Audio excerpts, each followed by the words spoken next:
This is Robin Bullock looking like a deer in the headlights. If you haven't heard of this guy before, he is a televangelist who believes he's capable of all kinds of things. Communing directly with God, visiting heaven personally. The list is endless. It gets weird. He believes he's capable of closing a demonic portal that opened up above the White House and all kinds of stuff. Well, anyway, somebody turned me on to this video, told me it's got some pretty crazy stuff in it, so I want to give it a watch, see what the guy has to say for himself. Without further ado, let's give it a listen, and while we listen, we're going to play some Final Fantasy VII. All right, let's get into it. Well, Brother Robin D. Bullock, how are you, my friend? Shalom. Shalom. Okay, I don't think that Spock said shalom. I'm not sure why he would hold up the live long and prosper Vulcan symbol of peace and prosperity while saying the Jewish or the Hebrew word for hello, or peace be with you, I think maybe. I don't remember what it means exactly now. Bizarre. Okay, let's keep listening. I want That's to. awesome. That's awesome. Shalom. There you go, getting better. Hey, it's good to have you back. But there's so many places we can jump off. So let's talk for a minute about what was coming. We were talking about just before I came on the air. Now, By the by, this came out October 7th, 2022. I got a really nice letter from a couple today. They were not mean-spirited in any way, but they withdrew their support. They said maybe we're doing the wrong thing. Maybe we got this wrong, but a certain prophet gave a word and said, watch for what's going to happen in the next few days. And something big didn't happen in the next few days. So they said, you shouldn't just be letting words go. Hey, absolutely. I love it. These people know what they're talking about here, right? This guy makes a prophecy, or Robin Bullock or whoever says something big's going to happen in the next few days, and it doesn't happen. And these people withdraw support because, surprise, surprise, he's a false prophet. Oh, I may have forgotten to mention, this guy has notoriously and consistently lied about prophecies regarding Trump, claimed that Trump is going to be reinstated as president multiple times. Most famously, probably around March 4th, which is because there's this whole QAnon belief around March 4th. And the claim that there's actually a secret president that, I don't know. It's this big confusing conspiracy theory that I'm not going to get into at this moment. But the point is, Robin Bullock consistently lies about his prophecies. And it sounds like somebody's actually holding him accountable here. So Robin Bullock is now faced with the idea that he's wrong, that he might be wrong about things. Let's see how he responds to that. Not correcting them when something didn't happen. So I wanted to just throw that out to you and say, what are your thoughts about, we're not mad at the couple, but about the thinking processes that would say, well, we can't follow you anymore because several pieces of timing were missed. What are your thoughts? Timing, to speak. Let's see him twist himself into a pretzel to try to justify being wrong constantly. About timing and the things of the Spirit. Now here, let me talk just a minute about this, and then we'll. Please do. I can't say about another prophet or what he said, what he didn't say, because I didn't hear the word. I have to imagine that they're talking about Robin Bullock, although if you're unfamiliar with this show in general, this is Elijah List.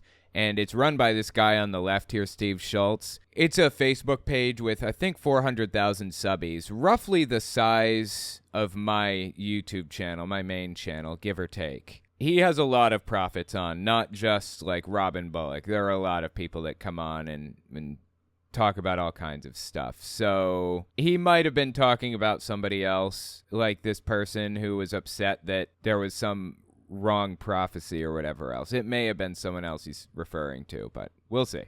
So, yeah. I didn't hear it in my spirit. So, right. But I know.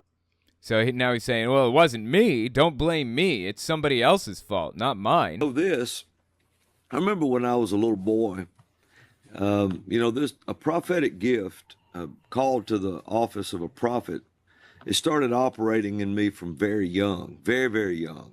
I would see into the future till I was in my 40s. Okay. No. Sometimes. And I remember one time I had walked up to my cousin's house, And I went up to the back door there. Now, see, on that old hill where I was raised at, if you came up there, you were either lost or coming to see us. I mean, you couldn't have been, there was no other reason. No, nothing in between. Huh? No, and I lived at the end of the road. One of my cousins were here, and the other was across the pasture from her house. And so I was about 10 or so, maybe, I don't know, 11. And I walked up there, and I remember I knocked on the door to see if anybody was home. Nobody was home. So I walked back down the steps, and I came up on, they had this row of pomegranate trees in their backyard. So they were mature trees. That's important. They were mature. They were bearing fruit, everything. You know, they were good trees. And so I walked down there, and I got, about around the last one. God, I feel like this story is never ending, and it's not going to ever get to the point. Come on, pull it together, Robin. Headed out of their yard, and the sky above me went real steely looking, like overcast. Really? And this wind started blowing, and it was wild. It was a different wind, Steve. It was like I don't know how to explain it, but I know when a prophetic wind blows now. But when it started blowing, I looked around. I can still feel my hair blow. Jeez. And I heard across the pasture from me, I heard this sound, Robin. And so I hollered across the pasture back. I thought it was my other cousin, Michael, on the other side. And I said, what? Yeah, he's yelling loud enough into the microphone that it's cutting out because the noise is too loud. Some microphones do that. I don't think I have mine set up to do that because I don't usually yell too loud. Then Robin, twice. I said, what? Robin, what?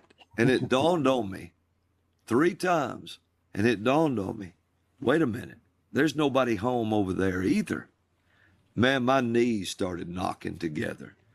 And I took off running back to the house, that old barracks, army barracks I was raised in. I took off back down there. And he was raised in an army barracks? Oh my God, that does not sound good. Why would they raise him in an army barracks? That is weird. I told my grandmother, she lived with us. And years and years passed after that. And I'm in ministry when I'm a grown man, and so forth. So he says he told his grandmother, and of course she used that event to, instead of explaining it logically, to scare the shit out of him. That was the goal. She used the event to scare him, to make him think there were ghosts or demons or, hell, maybe God. Maybe God is trying to communicate with him, right? I mean, it could have been an endless number of supernatural things, but she never brings up the natural explanation. And I asked the Lord one day, I remembered this, and I said, Lord, what was that? It was your mind. But notice now he claims that he's capable of communicating directly with God. He can talk to God personally, and he gives him answers about this thing or that thing or whatever else. Because he's just that close to God, I guess. Spoke up to me and he said, what did it sound like? Tell me. He wanted me to tell him. I'm in the car by myself. I said, well, it sounded like this. Robin. He said, is that what it sounded like? I said, yes. He said, the second time, what did it sound like? Tell me. Show me. And I said, Robin. The third time he asked me, is that what it sounded like? I said, yes, that's what it sounded like. He said, show me. Robin. Okay, get to the point. How many times are you going to go in this circle? Just tell us what God said about it. Jesus. And it dawned on me. I said, Lord, that's exactly what it sounded like. I said, that was my voice now as a grown man. Gee. Back then, he said, yes, I called you from your future in a voice that you would answer, a voice that would be familiar to you. Dude, this is nonsense. Oh my God, I got to write this down. Hang on. And why did God do this, I hear you asking? Your guess is as good as mine. And so, man, and now we're talking about time. Yeah, And time. And I said, man, and now years after that, I'm in Franklin, Tennessee with a friend of ours and Robin and I, and Robin and I? Aren't you Robin? he has vitamins and all these ancient nutrition. Oh, he's a snake oil salesman. Okay. FYI, none of this garbage works. These vitamins and ancient nutritional nonsense that Robin Bullock's talking about here, homeopathic remedies, it's all nonsense. All of it. Things, and he's just really just a strong believer, him and his family. Right. Did he say he's a strong believer, as in Justin Bieber lover, believer? That's what it sounded like he said. Let's just listen one more time to be sure. And all these ancient nutrition things, and he's just really just a strong believer, him and his. Well, I think I saw his mouth form into a V, but I'm going to continue to think that he said believer, because that's what makes me happy. And of course we know that believing only what makes you happy rather than true things is what's most important in life, right? Walking around on one of their farms, and I remember his wife said, "Look over here. Look at these pomegranate trees." And she said, "They're real young." And I walked over there to look at them, and it was a row of them in pots. And I walked over there to look at them, and when I did, suddenly the sky started going steely above my head in the sky, and this wind was blowing.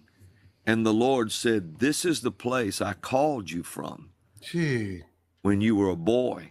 And he said, "The trees are young now. They were mature then." Okay, I'm still wondering what the point is here. The question was originally, what if you're wrong? Like, what do you say when you get a prophecy incorrect, which does happen pretty frequently with this guy? What do you say? What's your response? How do you justify that? And his answer is to tell us some bizarre story about being a kid and hearing somebody yell or whatever else. What? I don't even get that. That makes no sense. That's not logical. But the time. Oh, now they care about logic. Fascinating, because they haven't up to this point. Time and across the waves of time that happened. And so we look at things like that, and when we start trying to figure out the timing of God and the time frame he has, it's just like in the story of the Good Samaritan, where Jesus told the man wanted to know, his motive was, why can't I make myself right? Why can't I make myself right? Remember, he asked Jesus, and Jesus said, so he had to tell him a story of why he couldn't make himself right and who his neighbor was all at the same time. So he said, there was a certain man. Now it's not a parable, it's really an event. It's for certain this one guy said he left his home in Jerusalem and traveled down to Jericho. And on his way down there, he fell among thieves. And he said, and they wounded him, stripped him of his raiment, left him half dead. And he said, a priest came by, passed by on the other side. A Levite came by, passed by on the other side.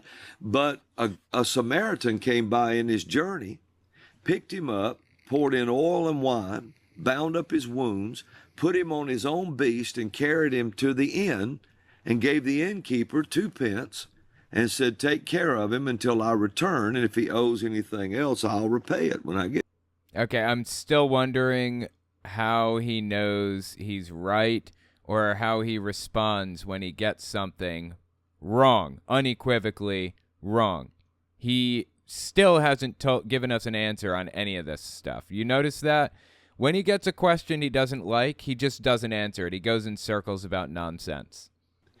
And he said, "Now that's your answer." That was the guy's answer. He said, "Well, I imagine the guy scratched his head, because he said, 'Who is his neighbor?' He said, 'Well, the one that did him good.' He said, 'Well, you go do likewise.' But now he also answered why he can't make himself right. Because the certain man he's talking about is Adam. And he said, you can't make yourself right because where Adam lived was in Jerusalem now, the city of the great king. Wait a minute. Is he saying he believes that Adam and Eve lived in Jerusalem? That's where Eden was? Okay, that's interesting. That's not where I've heard any Bible scholars claim that that's where Eden was. Like, there are supposedly ideas of where the Garden of Eden was, and it's nowhere near Jerusalem. But okay. Oh, wow. And he left Jerusalem. Oh, wow. Traveled down the bloody way to Jericho, which means the moon, where Satan's throne was. And he said he traveled down the bloody way, and on the way down there, he fell among thieves, but the Greek says he lighted among them. In other words, he went down there and got amongst them. When he did, said they wounded him, stripped him of his raiment, and left him half dead. They didn't take his money. They took his covering. They took his robes. Dude, I have no idea what this guy's talking about or how it relates to being wrong about prophecies. I'm really hoping he's going to get there. And he said the priesthood came by but couldn't save him. The Levitical law couldn't save him. But a Samaritan in his journey came to him. And a Samaritan is a person who's a half Jew. Yeah. A Samaritan is a person whose mama is Jewish, but their daddy's something else. And so they would have hurled an insult calling someone like that Sure. a half-breed and blah, blah, blah. Sure. You're not. By the by, don't trust a word out of this guy's mouth. He's famous for getting things wrong. It sounds like he's onto something or telling the truth or whatever else, but let me just give you a simple example of this guy being wrong about something very, very obvious. I didn't even realize I have this clip. Listen to this one. Let me tell you something. If George Soros is a famous Jewish scapegoat for people. Like, if you're anti-Semitic or if you're like a far-right extremist or whatever, you probably hate George Soros because he's the root of a bunch of conspiracy theories. starts saying that Putin is evil and doing all of this, and George Soros is saying it, something is wrong. Something's terribly wrong. You're talking about Jabba the Hutt, man. You're talking about somebody who runs the biggest crime syndicate and organization in the entire world. That's completely fabricated. George Soros does not run a gigantic crime syndicate. This is complete delusion. Talking about people who can take over nations, overthrow kings, replace them with their own. You're talking about somebody who moved into the most powerful free nation on the face of the planet and moved in with their cronies, rolled buses in that came from him, set out foot soldiers called Antifa, started setting people out like that. BLM and all of this began to do what they did, and you saw somebody like this with that much money, that much power, Well, that's completely ridiculous. But you know why the claim exists that George Soros uses Antifa and Black Lives Matter as his own crime, or has his own foot soldiers? Because, this is where it gets really fascinating. Oh my God, this is a complicated story, but I feel like I have to tell it. Let me just start at the beginning. There's this document called The Protocols of the Elders of Zion. Okay, this document it was created around 1902, and it was a forgery from a book written in the 1800s, the 1850s. It had absolutely nothing to do with Jewish people, but there are 27 protocols in this book, right? The claim is that they found these 27 protocols on a dead Jewish soldier. Untrue. There are no elders of Zion, no elders of the Jewish whatever. It didn't work this way at all. But in these 27 protocols, they outline the supposed method that the Jews are using to take over the world, and it makes all kinds of insane claims about Jews, like kidnapping Christian children and baking them into their food, and blood sacrifice to stay young, and that's called blood libel. Claimed that they're trying to take over the world and all kinds of insane stuff. It was just anti-Jewish propaganda that was banned internationally after World War II ended because it was all completely made up, obviously, all forged. And the Jewish nation or the Jewish people had suffered enough from all of this stuff. Well, the claim is that this is found on a Jewish soldier, so here's where it gets interesting. The right claimed that they found a contract on an Antifa member between himself and George Soros. Like, George Soros signed a contract with an Antifa member to pay them $15,000 to riot and burn things down and all of that other stuff. So George Soros famously survived the Holocaust, lived in Hungary, was a child, born in 1930, I think, survived the Holocaust, moved to America, and has now become the source of Jewish conspiracies. And they're using the exact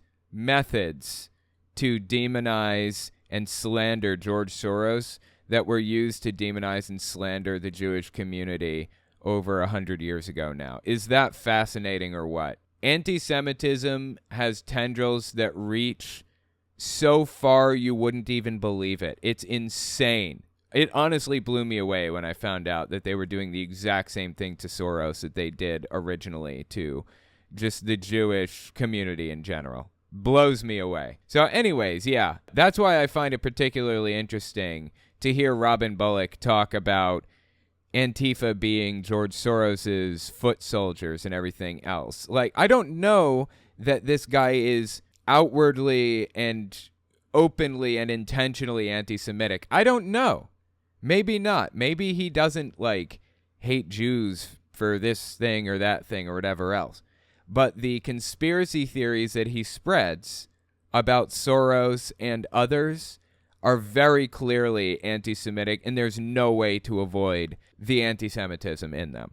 He probably doesn't even realize how deeply anti-Semitic his conspiracy theories are. The document I showed you a minute ago, the Protocols for the Elders of Zion, is actually the root of pretty much every conspiracy theory out there. It espouses an absolutely ridiculous number of conspiracy theories. Like, oh God, I would have to pull up a list. I'm going to write a list, and I'm probably actually going to read the whole thing on my Telltale Reads YouTube channel sometime soon. We'll see where it goes. But anyway, it's absolutely crazy. Absolutely crazy. If you want to hear more about the Elders of Zion stuff, I call it protocols. If you want to hear more about protocols, then come over to my Telltale Reads YouTube channel and keep a lookout for it, because it's unhinged stuff.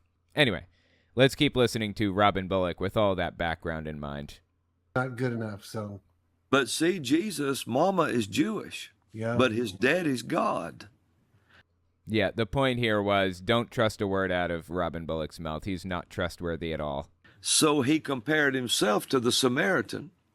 He said the priesthood couldn't save the man. The Levitical law couldn't save him. It took a man whose mama's Jewish, but his daddy's something else, Wow. to come Wow. to it, poured in oil, the anointing, wine, the blood, picked him up with his own faith, set him on his own beast, carried him to the Comforter, and gave him to the Comforter.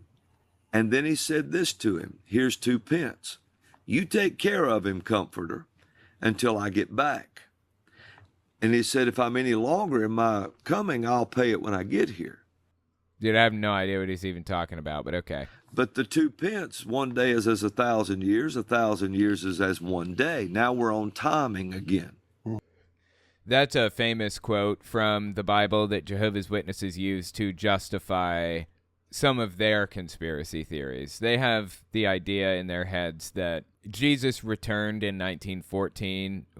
Anyway, point is, Robin Bullock is absolutely obsessed with far-right conspiracy theories and anti-Jewish conspiracy theories. They kind of go hand in hand. Interestingly enough, the KKK used the protocols to justify their hatred against Jewish people too. here's another interesting thing about protocols. I know it's a little bit out of left field, but protocols was known propaganda that was used in World War II as propaganda against the Jewish people, right? And so it kind of became like a little kind of shameful to use protocols as the basis for your hatred for this group of people. So what the KKK did was they started supporting Israel as a country, but disliking Jewish people as people. So they would talk shit about Jewish people, but they would say that Israel is great. It's just the Jewish people are evil. We just have to get the pretend Jewish people out and get the real Jewish people in, which, of course, includes them. A whole bunch of groups throughout history claim to have been the real Jews, descendants of the real Jews, and the ones that control the world right now are imposters. It's just crazy stuff, man. Crazy stuff. All right, let's keep listening to Robin Bullock. It says, here is enough to keep him 2,000 years. If he owes any more when I get back, if I'm any longer than 2,000, I'll take care of it when I get here. So the Lord told the whole history of man and the timing Wow. of what he would do or what he wouldn't do in this whole thing. Now, okay, if you remember, this all started because Bullock was trying to justify being wrong about things from time to time. He's made a bunch of predictions that came wrong. Still have no answer about that. when a prophet starts hearing time, this is what a prophet has to move through. Now, just think about what I'm saying. Think about the pomegranate trees. Think about the 2,000 years. Jeez. And it could be longer. Jesus, I'm hearing 40 years in the future, maybe 50 years in the future. Jesus was hearing over 2,000 years in the future. And you have to maneuver through this maze of time. I'm standing on stage one day, and I heard, and I'm in Warrior, Alabama, and I heard something is going to happen in Siberia. Got it. I understand. Okay, this makes sense now. So here's the explanation. Here's what Robin Bullock said originally, right? Robin Bullock said, here was the question. Steve Schultz told Robin Bullock, somebody decided to stop supporting his channel because he has prophets on who prophesy things from God and said that it's going to happen within the next few days.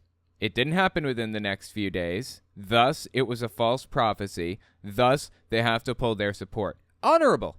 Honorable. They're right. That's good. God said in the Bible, do not support false prophets. In fact, it had very specific instructions for false prophets, but that's neither here nor there. So what's Robin Bullock's response? He goes into this long diatribe about how he was right all along about this thing or that thing. He just didn't understand the message God was trying to communicate because his little brain is not powerful enough, basically. You can understand God's telling you to do something or focus on something or believe something or whatever else, but understanding the time frames involved is a lot more difficult. Check out this simple example of a false prophecy that Robin Bullock made. This is early August 2021 when this came out. I was standing in a live service, and you know how the Lord will just speak, and he'll just speak to me like that, and I'm just standing there, and when I started giving this prophetic word, and when I turned around and looked, I just turned my head, and the Lord let me know that the decision has been made. Whatever is going to happen, whenever he's going to do this, whatever Trump's going to do, when it's going to happen, has been decided now. It's not going to be decided. He's already decided. So this whole thing, you're about to see a rapid unfolding. Wow. I'll tell you something else too that I heard the Lord say, and I haven't told this anywhere. Okay. That I'm not, unless the Lord tells me a specific date of something, I don't say that. But if he tells me, I'll tell you. And but I know something. Now I'm not saying I know what yet because he hasn't showed me that. But he quickened my spirit. Something is really about to happen this month in August. I don't know what it is. I don't know if it's a setup for something else that's coming. But I think from August all the way through, say November, you better keep heads up big, because when it starts, whatever's going to happen is going to happen like this. Would you be surprised to find out that absolutely nothing happened in those months that furthered the goals of Trump or Bullock or whatever other thing he wanted you to think? And then it's going to be a rapid succession of things. That's going to be really good. Yeah, Would be really good if it were true. Completely made up, of course. So something's up in August. Now, I'm not sure what that is yet. Absolutely nothing, as it turns out. So anyways, that's just one simple example. I have a billion examples of that type of thing, of Robin Bullock pretending that he has secret insight into something that's going to happen, and it just never happens, weirdly. Weird, right? I don't understand. I thought this guy was a prophet of God. I guess not. Siberia. And I said, I've heard something about Siberia. I said, why would I hear about Siberia? And I said, but something's going to happen there. And when I did, it was a few days later or something, and a shopping mall caught on fire, killed 64 people in Siberia. And that's why it made the news, in Siberia. So you're hearing things of time move through like that, and it just comes across the spirit. And sometimes your spirit will reach out and grab it, and it'll listen to it. Well, you had mentioned, Robin, that before we came on, about the prophet Isaiah and the virgin shall conceive. What? This dude is so full of it. It's ridiculous. Tell people what you were just starting to tell us. Well, and Isaiah said, the virgin shall conceive, and so forth. Now, it was what, 1,600 years or more than that? A lot of years. I don't know. It was hundreds and hundreds. So after that, before that ever happened. Like, I have no idea what he's talking about, but okay. Yeah. But it happened. But don't you know everybody called him a false prophet? He didn't. I mean, he just heard it. He knew it was coming, but he never saw it. He never saw crazy. it. I mean, God could trust him. Robert, I got to ask you this. What about, there's a scripture. I should have found it again. Every once in a while I go back and I Google it through the Bible thing, but where it says that the prophets of old earnestly looked into these things, trying to determine when these things would be. It was talking about the Messiah, but the prophets who were prophets, while they were prophets, continued to earnestly look into these things, trying to determine when, and I'm guessing they never got it right. I don't know, but these people can't let go of the fact that they're false prophets, can they? They'll do absolutely anything to convince you that they have a line to God. According to the Bible, if you get a prophecy wrong, you don't have a line to God. Period. In the next part, Robin Bullock tries to prove that he does, in fact, have a line to God, despite the fact that he just proved he didn't. Stick around for the next one.